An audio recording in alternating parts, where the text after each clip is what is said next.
Hi everybody, welcome back to the channel. Here are the top 10 things you need to remember if you get bitten by a rattlesnake on the trail. Let's go.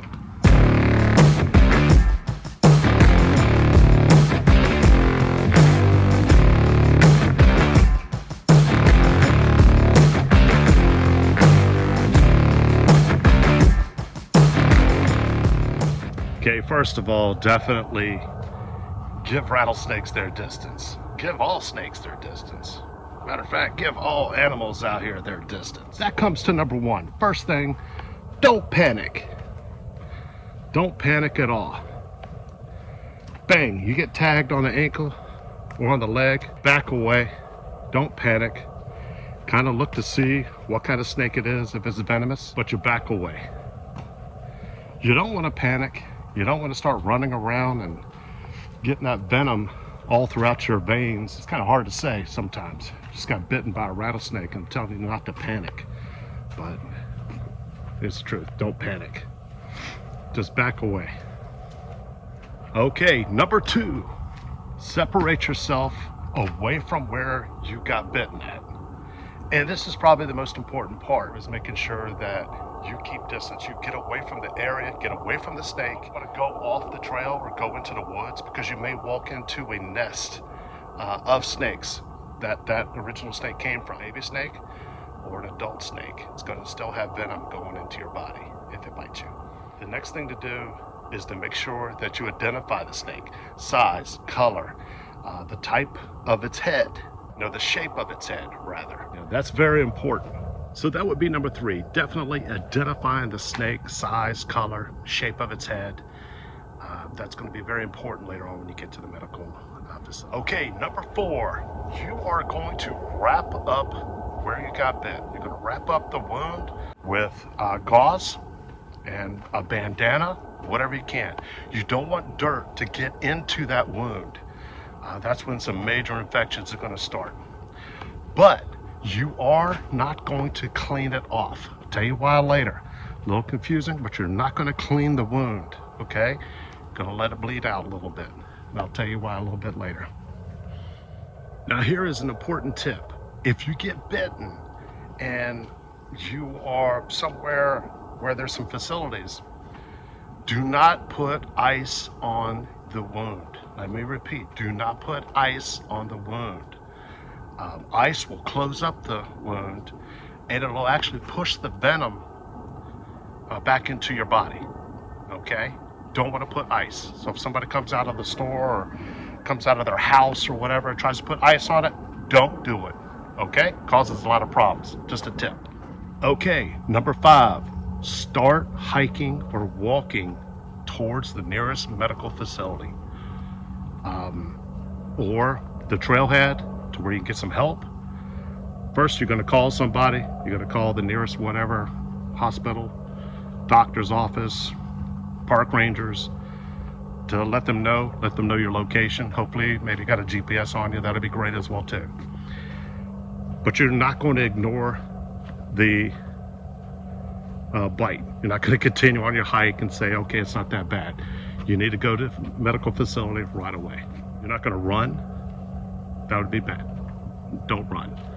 Just calmly walk, but you're going to get off the trail and straight to wherever your help is. That's the main key. Yes, time is an issue. If you're 6, 7, 8, 9, 10 miles out in the Yellowstone National Park, maybe an issue. Definitely need to make sure that you have a point of contact of somebody that knows where that you're at, so that medical facilities can come to you. Don't ignore it. I'm not going to say that you have a certain amount of time, but you have a certain amount of time to get help, okay? I'm not a medical doctor, but number six, you want to keep the wound below the level of your heart. It's not going to be that hard if you're sitting there, got bit on the leg or ankle, not a problem. But you don't want to lay down and then lift your leg up. You don't want to do that. You want to keep it below the level of your heart so that the circulation doesn't move the poison or the venom throughout your body. Very important. If you got tagged on your hand, don't want to hold your hand up, or your arm. Don't want to hold your arm up. Keep it below your heart. Okay, very important. Okay, number 7, If you were able to get a hold of somebody and medical services are going to come to you, stay still as possible. Don't move. Don't get up and walk around. Sit down. Make sure that the wound area, the infected area, is below your heart, and stay still. Don't move until facilities get there. Okay? Facilities. Until medical responders get there. Okay, number 8. You want to take off all your jewelry. You want to take off your rings, any tight-fitting clothes, because you're going to swell up. You got tagged on the hand, or you know, your whole body could start swelling. The rings. It's best just take all your jewelry off. Swelling is going to start. You got rings on. That might be a problem. Okay, number 9. You're going to let the wound bleed a little bit. Okay? Sometimes I have trouble with this because a lot of times I do hiking way out there, and you have blood in the air. That's a problem. But let's take care of one problem at a time. From a snake bite, you're not going to have a whole heck of a lot of blood, but whatever blood is coming, let's say, like I said, it's on your leg, you want to go ahead and just let it bleed. Don't wipe off the blood, because what you're doing is venom is actually coming out of that wound, and the more venom that comes out of your wound, the better it is. More chance to survive that way, and it'll also prolong your time frame of getting to a medical provider. So let it bleed out a little bit. Okay, don't wipe it off. Okay, number 10. This is probably very important. Remember earlier I told you, do not wash off the wound. You don't want it, or the infected area. You just want to put bandage over top of it and keep any kind of dirt, or and you want to kind of keep it clean, but you don't want to clean it off. You don't want to wipe it off. Let's say if you're in a creek bed or something, you naturally want to go there and just wipe it off clean, thinking that it's, you know, going to be better. It's not. All kinds of different venom, and with you not cleaning the infected area off, some of that poison, excuse me, gotta stop saying poison, some of that venom is actually on your skin. Once you finally get to the doctor and the medical provider, they can take a sample of what's on your skin, what's on the blood on your, let's say, your leg, and use that venom to identify what kind of snake it was. A lot of people do not know they're snakes. You have the timberback rattlesnakes out, those are the ones I'm really used to in Shenandoah National Park, Smoky Mountains. You have the eastern diamondbacks. You see a lot of those. Then out west, they've got the western diamondback rattlesnakes. Well, they just have attitude problems out there. They are just those are some mean snakes. But there's been many occasions where I've seen timberback rattlesnakes, and I'll go out to a rock cropping and sit down and look at the beautiful view, and there'll be a rattlesnake right there curled up, I don't know, 10 feet from me, and not a problem, never rattled. Sat there and had my lunch. I think, if I remember right, I had a tuna fish sandwich. Sat there for 20 minutes. He never let me know he was there. So I could have easily leaned over and just walked over there and got tagged on the hand, but never did. The timberback rattlesnakes, a little bit darker. They don't have the patterns very well, and they look like a black snake, but still very, very dangerous. Of course, a lot of the diamondbacks, they're going to let you know the area.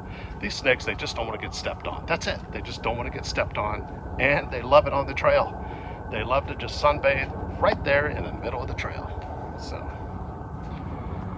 also one quick tip: if you're hiking on the Appalachian Trail or the PCT, a lot of veteran hikers, what they'll do is they'll take their hiking poles and they'll tap the rocks before they go out and, you know, sit on the viewpoint and look, to give that rattlesnake a chance to make themselves known. And they'll rattle at you. I mean, they will. A lot of times they will rattle at you. Gotta watch out if you're wearing headphones and or earbuds on the trail. Listen, can't hear the rattle if you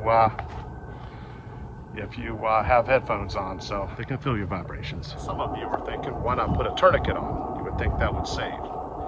With all the research that I've done, that has changed over the years. They say that it does more damage than good putting a tourniquet on. I don't know. Hit me on the comments. Tourniquet or no tourniquet?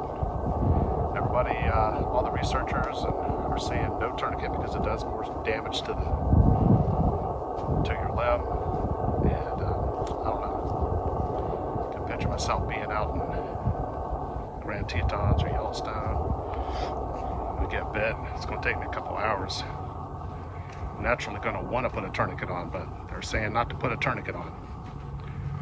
So, tourniquet or no tourniquet? Hit me on the comments, please. A couple tips that I would want to add to you guys that I practice. I always have 2 or 3 bandanas every time I'm hiking.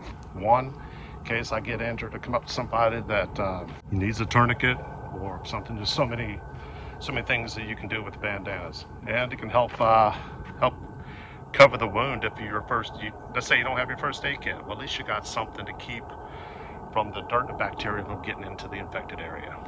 The other thing is always carry a whistle when I'm hiking. If I'm way out, sometimes blowing 3 times on a whistle is a sign of distress.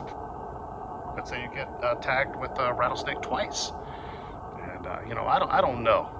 If I get tagged twice, or fell into a nest of snakes, that's just not good. But and then have the people come to you, have the help come to you. Hopefully you're not too far out, but a good whistle, blow it 3 times, get that distress signal out there. Everybody knows it's out here. You hear a gun or some kind of 3 times in a row, it's a sign of distress. That person needs help. A whistle 3 times will be a sign that somebody will come help you out if they're in the area. Thank you for watching my video. Add into anything in the comments that you want to add, something that I may have missed or that I screwed up on, or any other kind of tips for rattlesnakes that you can add. Thank you very much. Keep hiking, and I'll see you in the comments. Bye-bye.